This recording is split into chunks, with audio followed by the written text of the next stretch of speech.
तसं दुसऱ्याला सांगतो.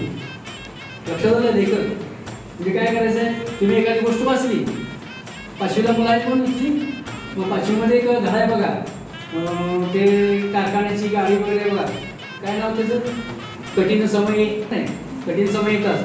तर त्याचे जे लेखक आहेत मनोहर भोसले ते माझे दोस्त आहेत आणि 5वीला ते धडा तुम्ही ते शिकलात. मग तसं समजा तो धडा पण वाचला आणि वाचल्यानंतर बाबा